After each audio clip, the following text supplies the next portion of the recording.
Today we're making a big meal for my family, and I am going to make some pork chops that are simmered with onion and potatoes, and the only spice is some good old salted butter, salt and pepper, and you will not believe how delicious they are.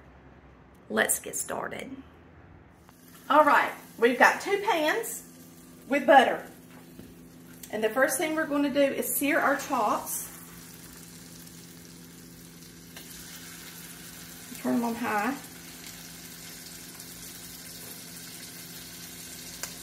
That butter's starting to brown. You don't want it to burn, but you want it to brown. It smells so good.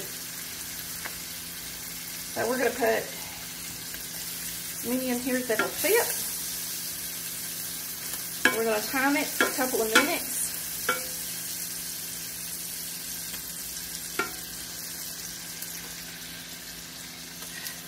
These are going to go over here. It's going to be close to fitting, isn't it? Yep. Very close. You're cooking for a lot of people tonight. So, we're searing our chops first. I think I can get one more in there. Yeah. Might be able to get one more. And maybe one in here. Yeah, you can get one in there for sure. We might pull this off. And I'm going to have one misfit. One misfit. Well, I might yeah, get in there. Let's do it. Let's do it. We'll squeeze it in. Yeah. There you go. All right. Well, that smells good. Mm-hmm. Now, what we're doing tonight is we're going to make these like I typically would in little pockets. When I was younger, we would take a pork chop and we would slice up an onion, use butter, onion, salt and pepper, and potatoes. And we would seal it in aluminum foil in little pockets, and we would make these little pork chop pockets. Tonight, I'm cooking for a large crowd. So instead of making them in a pocket, I'm going to braise them in a pocket on the stove. And it's quick, and it's delicious. I made it for Chris the other day, and he was so happy with it. Weren't you, Chris? Oh, it's delicious. So I am going to, I've got about 1 minute that I'm going to flip these. So I got a minute to chop. So I am going to chop my onion, and then we're going to hop right back over there. You're just going to slice your onion in rings.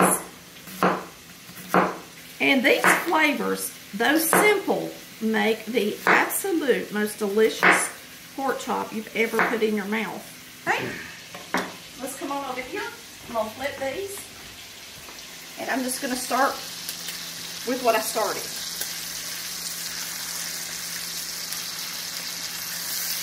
And the goal is not really so much having these good and seared as it is just starting them to cook.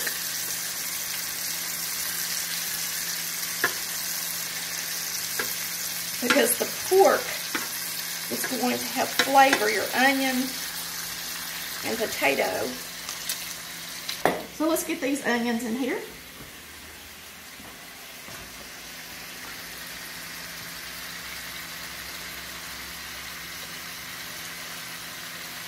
And you're not going to add moisture to the skillet, just butter is it.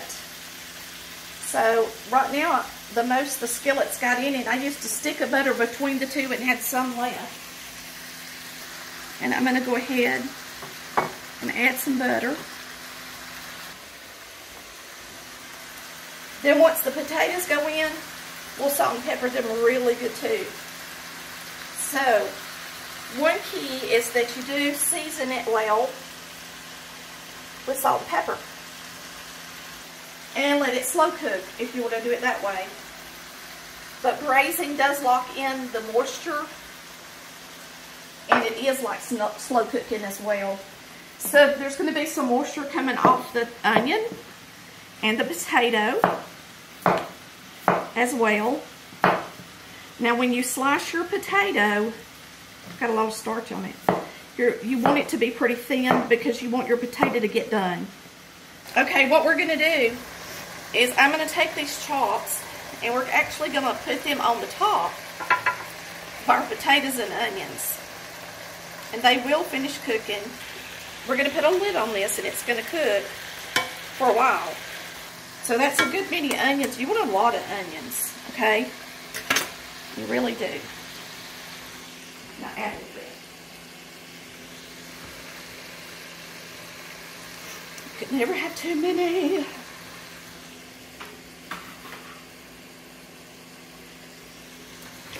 Potatoes.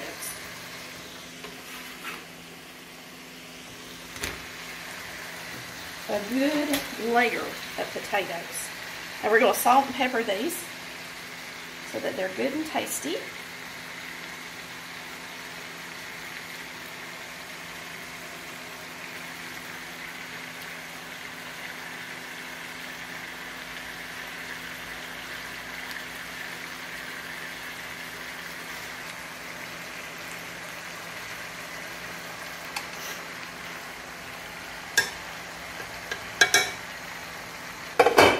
A little bit more salt and pepper for the meat, because we only salted one side. Y'all, that's all there's to it. Butter, salt, and pepper. We're going to add a little bit of butter to it, and then we're going to put a lid on it, and then it's just going to cook. And they're going to get really tender.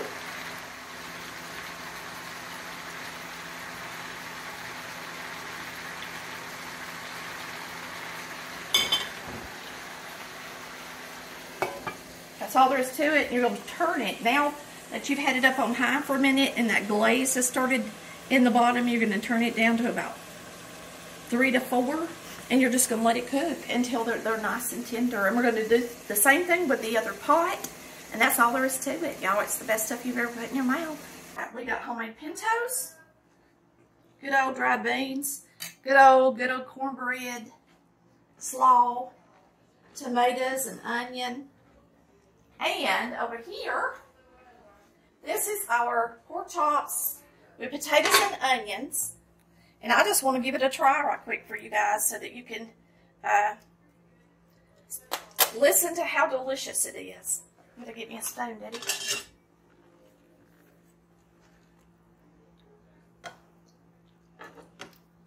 So you just put the onions and potatoes on there with it. Smells delish. Nice. Oh, you're going to do the whole plate. Mm-hmm. Okay. Beans.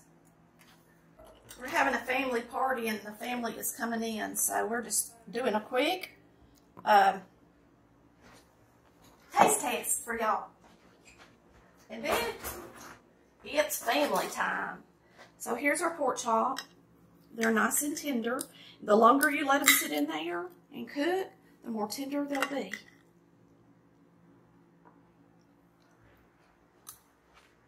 They're tender. Oh. And the butter mixed with that onion and potatoes, it is just so good, y'all. It's so good. When you get that cornbread on there with it, we got well, let's slice a piece of cornbread. A piece of cornbread, everybody gets in here. You can put some of your bean juice on your cornbread. Mm-hmm. Boy, what a meal. That's good. All right, let's taste this.